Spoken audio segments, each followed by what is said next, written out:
Radio Publique Africaine.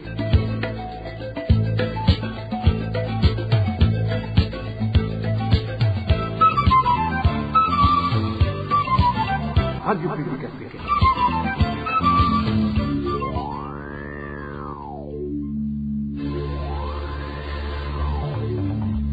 C'est le moment de suivre le journal parlé en français. À la présentation, Josiane Mouzanez. Au sommaire de cette édition, le numéro 1 burundais persiste et signe. Il n'y a pas de Burundais mal nourris comme le prétend Listebou, une affirmation qu'il défend sur base de ce qu'il a pu constater à l'œil nu lors de ses nombreuses descentes.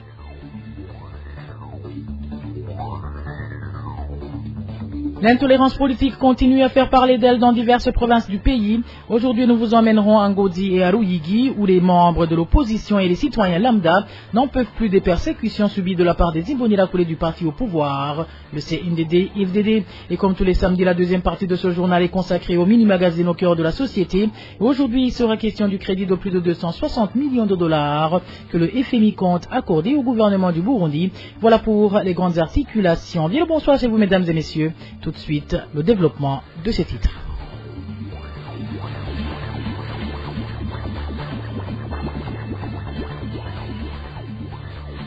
Rebonsoir. Si à présent officiel, le général de police Alain Guillaume Bougnoni est aux arrêts, même si l'on ignore toujours depuis quand la confirmation de son arrestation a été faite ce samedi par la CNIDH, qui est la Commission nationale indépendante des droits de l'homme. À travers son compte Twitter, la CNIDH indique qu'elle s'est entretenue ce samedi avec le général Bougnoni et précise qu'il n'a subi aucun acte de torture ou autre abus depuis son arrestation. Néanmoins, contacté par la rédaction de la RPA, Sixte Vignini Muraba, président de la CNIDH, n'a pas voulu révéler le lieu de détention de cet ancien Premier ministre du gouvernement du Burundi. De plus, le président de la CNIDH a nié catégoriquement les allégations faisant état de la privation de liberté de l'épouse et des enfants du général Alain Guillaume Bougnoni.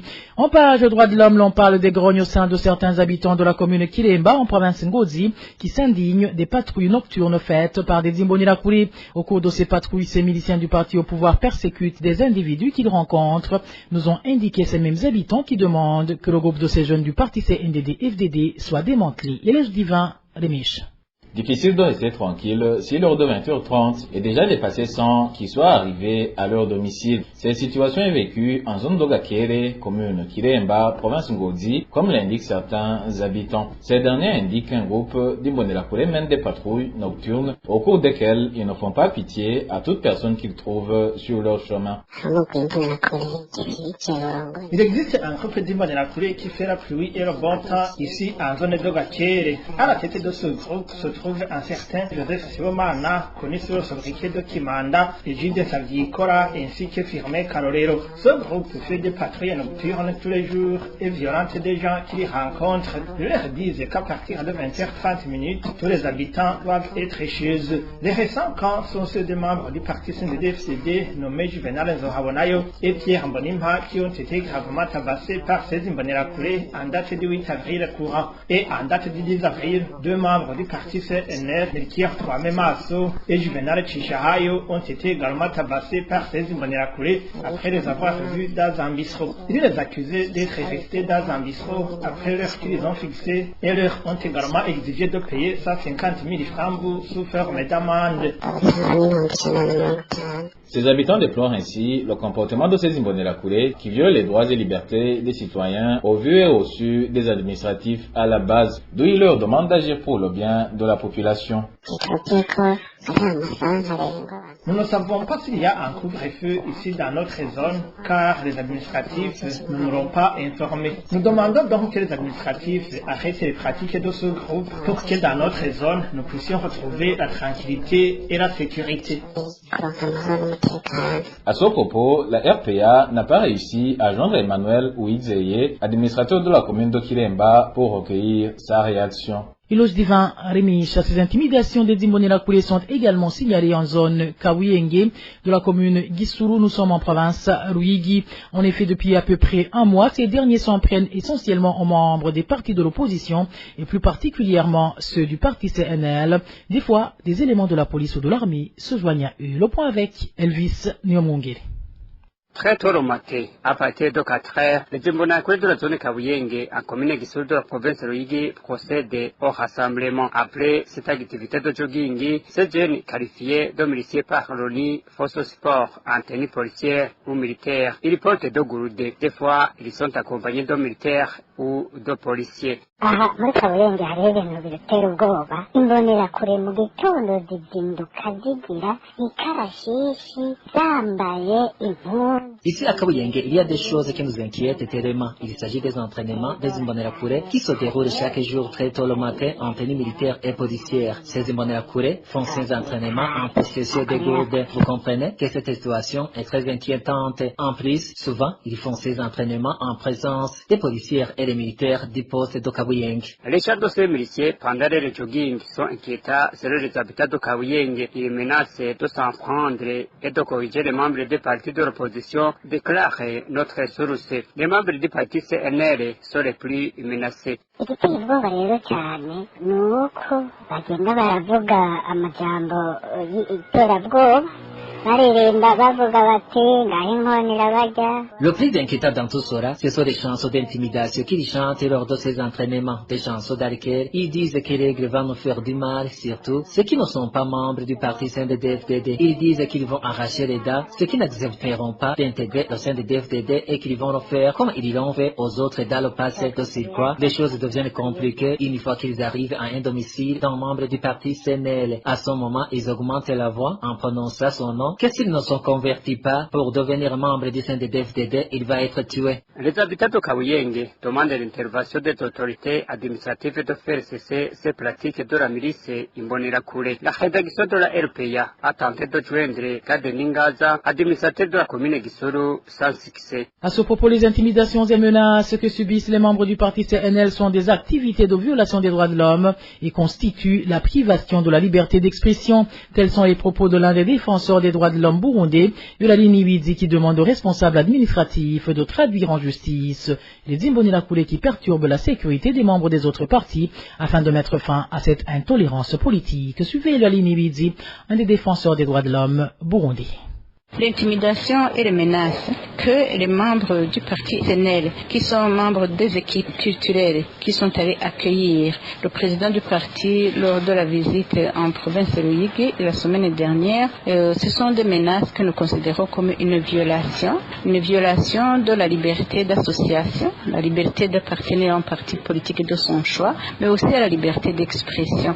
C'est quand même une atteinte que l'administration locale devait prévenir. Il faut reconnaître que les membres de différents partis politiques ont le droit de s'exprimer sur n'importe quelle question qui concerne le pays, les questions politiques, les questions sociales, les questions économiques, et de les traduire dans n'importe quelle forme d'expression, que ce soit des chansons, que ce soit des danses. Et comme les autres membres des partis politiques, et spécialement les membres du parti au pouvoir CNDD-FDD, ont le droit de danser, d'accueillir, de s'exhiber pour accueillir leurs représentants, les autres membres des partis politiques ont ce droit-là. Les groupes culturels du parti CNL ont le droit de s'exprimer et d'exprimer leurs pensées à travers n'importe quel moyen. Alors, si les membres de la Ligue des femmes Abakenyera Rugamba ou si les membres de la Ligue des jeunes Imbonerakure veulent interférer dans leur travail et veulent les menacer et même promettre de les tuer ou de les faire emprisonner, c'est quand même une atteinte que l'administration locale devrait prévenir, mettre en garde ces membres du parti au pouvoir qui menacent les autres, mettre fin à l'intolérance et même les traduire en justice ces jeunes, ces femmes qui menacent les membres du parti CNL, les empêchant d'accueillir les représentants de leur parti. Normalement, la justice et même les forces de sécurité devraient veiller à la protection du droit des membres du CNL comme ils protègent les membres des autres partis politiques pendant les cérémonies d'accueil de leurs dirigeants. En page de justice, certaines familles des détenus écroués au cachot de la commune Changuzo accusent la police de dépasser largement la période légale de détention provisoire. Cela s'ajoute au fait que ces mêmes agents abusent de leur pouvoir et arrêtent des personnes pour des fautes mineures. Les détails avec Marie-Ange Ilakoze. Selon certains habitants de la province Changuzo, nombreux parmi les détenus du cachot de la police judiciaire de Changuzo sont poursuivis pour des délits mineurs tels que les dettes.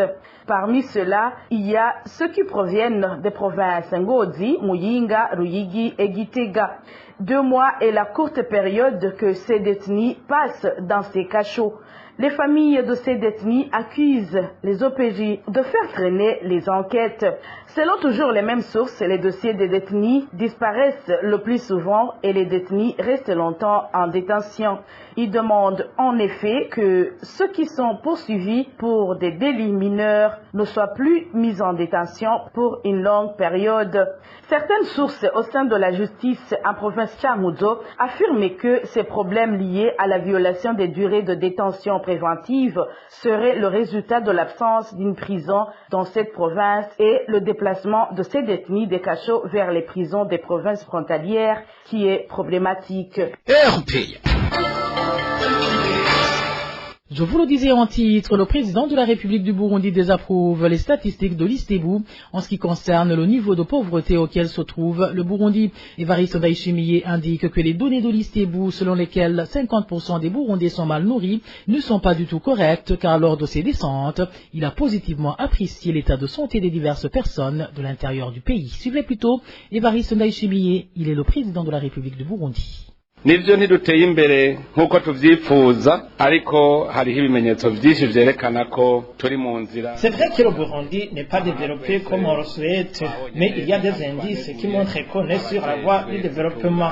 Nous tous ici présents avons critiqué le travail des responsables de l'Istebu. Un jour, j'étais en provenance de la forêt de Bubanza. Arrivé au niveau de la zone de Muyebe, j'ai beaucoup admiré la beauté de ce paysage, notamment les belles maisons qui y sont construites.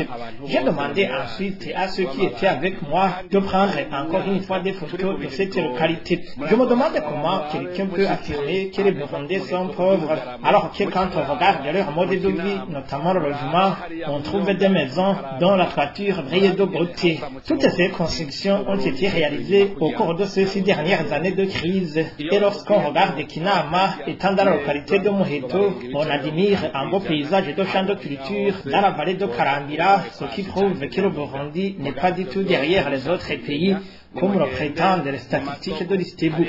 Quand on dit que 50% de la population souffre de la malnutrition, cela veut dire que partout dans le pays, la moitié de la population souffre du kwashiorkor ou souffre de la maladie de ventre ballonné, ce qui n'est pas du tout vrai. Vous pouvez aller vérifier ce que je dis dans différents marchés à l'intérieur du pays ou dans les églises où se rencontrent plusieurs personnes. Vous saurez que l'Istebu a tort car il n'y a pas de gens qui souffrent du kwashiorkor. Les citoyens sont bien partants. Un peu de mots pour connaître le pays, il suffit d'effectuer une descente sur terrain et non de se contenter des statistiques de l'Istebu. Nous avons compris pourquoi ils donnent de tels chiffres, c'est pour essayer de séduire ou de convaincre les donateurs des fonds. Donc ici chez nous, nous présentons de fausses données d'abord parce que nous sommes des fainéants. En tout cas l'Istebu a vu la note qu'il mérite. Ikigo kijeje guharura ngira ngo kirabonye amanota gitahanye uno munsi. Et puis le ministre de l'Intérieur et de la Sécurité publique est appelé à mener des enquêtes avant de s'aventurer à qualifier les Burundais qui sont des réfugiés politiques et ceux qui ne le sont pas. Réaction de Frédéric Bamvuginyumvila, l'un des politiques burundais qui ont fui le pays. Il réagit après que le ministre de l'Intérieur et de la Sécurité publique a annoncé qu'il n'y a plus de réfugiés politiques en exil, mais plutôt des politiques de la diaspora. Suivez Frédéric Bamvuginyumvila, un des politiques burundais en exil. J'ai entendu le ministre de l'Intérieur s'exprimer sur la situation des réfugiés burundais. Pour les politiques, il a dit qu'il y a des personnalités comme Jeremy Ndakumana, comme Pamphile Mudelega, comme Pancras Chimhay, et comme si tout ce monde, tous les politiciens se retrouvent derrière ces 3 personnes. Je crois que c'est une illusion. Et croire que le reste doit se retrouver dans ce qu'il appelle la diaspora. Bien entendu, c'est son approche. En fait, ce qu'on voudrait lui conseiller, c'est que, au lieu de globaliser comme cela et se faciliter la tâche, il devait quand même faire une petite enquête pour qu'on nous dise combien de réfugiés se retrouvent en Tanzanie, se retrouvent au Congo, se retrouvent en Ouganda, se retrouvent dans d'autres pays. Et comme cela, on pourrait apprécier à partir des chiffres qu'un ministre possède, parce qu'il a mené des enquêtes, il a fait des recherches C'est comme cela que quand même un ministre doit s'exprimer devant les gens et non pas partir d'un petit exemple et tirer des conclusions. Voilà ce qu'on peut lui dire. Et ajouter que des politiciens, ils s'exilent toujours à l'extérieur et ils ne sont pas encore de la diaspora. Ça, c'est aussi se faciliter la tâche. Des réfugiés existent partout, et en Tanzanie, et en Ouganda, et au Rwanda, au Congo, ils sont partout. Et on voudrait lui demander justement de nous dire ce que disent les statistiques. Il peut aller auprès du HCR qui peut lui fournir toutes les statistiques et comme ça, il pourrait fonder son discours sur des éléments probants. Place maintenant au mini-magazine au cœur de la société et aujourd'hui nous allons vous parler du crédit de plus de 260 millions de dollars que le FMI accordera au gouvernement du Burundi. Au cœur de la société vous est présenté par Émile Nivasomba. Au cœur de la société. Au cœur de la société est une émission de tous les samedis préparée en synergie par les radios Inzamba Agatekakawe, Radio RPA Idouya Wanyagihugu, ainsi que la radio-télévision Renaissance. Le Fonds monétaire international accordera au Burundi un crédit de plus de 260 millions de dollars américains dans une période de 40 mois. Quels sont les avantages d'un tel crédit au sein de la population burundaise? Un économiste va nous donner son avis au cours du mini-magazine au cœur de la société de ce 22 avril 2023. Vous êtes avec Émile Nivasomba, soyez des nôtres. Le 10 avril dernier, les experts du Fonds monétaire international ont déclaré que le Burundi et le FMI avaient conclu un accord d'un crédit de près de 262 millions de dollars. C'est un crédit qui vise à soutenir la reprise de l'économie du pays qui est actuellement catastrophique. Pierre Gahungu de la radio Inzamba nous en dit plus. Selon le communiqué du Fonds monétaire international, ce programme vise à soutenir la reprise économique après une série de chocs, à rétablir la viabilité extérieure et à renforcer la viabilité de la dette, tout en créant de l'espace budgétaire pour assurer une croissance accélérée et inclusive. Entreprendre des réformes porteuses de croissance et de bonne gouvernance, tout en tenant compte des vulnérabilités du secteur financier, afin de relever les défis multidimensionnels auxquels fait face le Burundi. Ce nouveau programme de 40 mois vient relancer l'économie burundaise, touchée par plusieurs chocs, causés par la pandémie de Covid-19, un retard de précipitation au cours du dernier trimestre de 2022, un déficit de disponibilité en engrais, les épidémies de fièvre de la vallée du Rift et de fièvre porcine, la hausse des prix des importations provoquée par la guerre en Ukraine, qui a fait grimper l'inflation et qui a creusé le déficit budgétaire et accentué la pression sur le compte courant de la balance des paiements. Le FMI prévoit une croissance du PIB réel de 3,3% en 2023, après une baisse à 1,8% en 2022. L'économiste André Nikwigise explique que la conclusion de cet accord était l'une des conditions posées par les bailleurs de fonds du Burundi. L'accord avec le Fonds monétaire international était la seule solution disponible, tellement l'économie du Burundi a atteint un niveau alarmant. Comme vous le savez, la pauvreté s'est accélérée, couvrant jusqu'à 82% de la population burundaise qui se trouve dans l'extrême pauvreté, des prix qui atteignent des niveaux alarmants, une monnaie burundaise qui se déprécie au jour le jour, des réserves en devises qui s'amenuisent, des besoins d'importations immenses contre des recettes d'exportation insignifiantes, bref, une situation économique et financière explosive. Aussi, tous les partenaires auxquels le Burundi s'était adressé pour des appuis financiers avaient exigé de conclure préalablement un accord avec le Fonds monétaire international en vue d'engager des réformes profondes. Selon l'économiste André Nikwigise, si le Burundi ne met pas en place des programmes clairs et efficaces pour améliorer la situation économique, le peuple burundais peut se retrouver face à une pauvreté beaucoup plus sévère que ce qu'elle vit actuellement. D'ores et déjà, il se pose trois problèmes principaux. Le premier problème est que ces ressources ne seront pas suffisantes pour couvrir les besoins en ressources, pour résoudre les problèmes urgents de la population, investir dans la production agricole, résorber les déséquilibres extérieurs et engager des réformes économiques et financières nécessaires. Il est espéré que, évidemment, d'autres partenaires pourront appuyer financièrement le programme, mais le gouffre était immense. Surtout combiné avec avec les capacités limitées de nos institutions et les lourdeurs bureaucratiques, la corruption et les interférences du parti au pouvoir dans la gestion économique de l'État. Le deuxième problème réside dans la volonté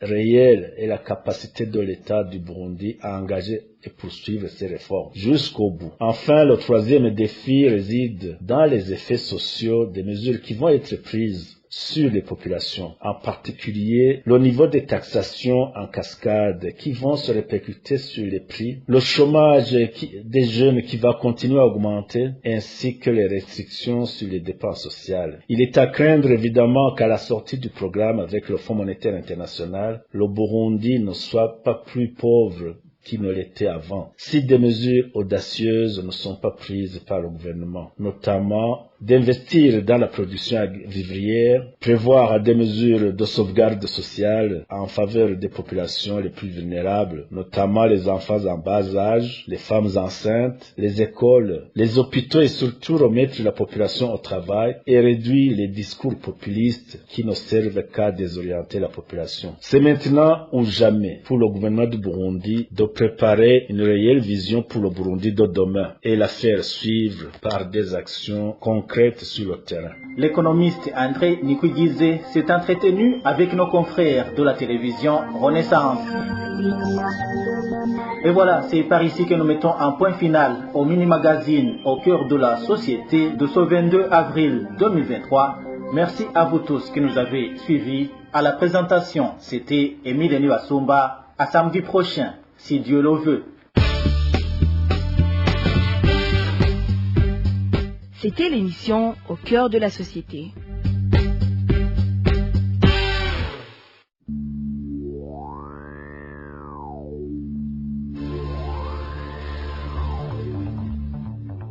Et voilà, amis fidèles de la RPA, c'est par ici que prend fin le journal en français de ce samedi 22 avril 2023.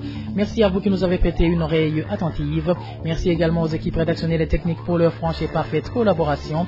À la présentation de ce journal, vous étiez avec Josiane Mouzaneza. Passez de bons moments chez vous. Au revoir.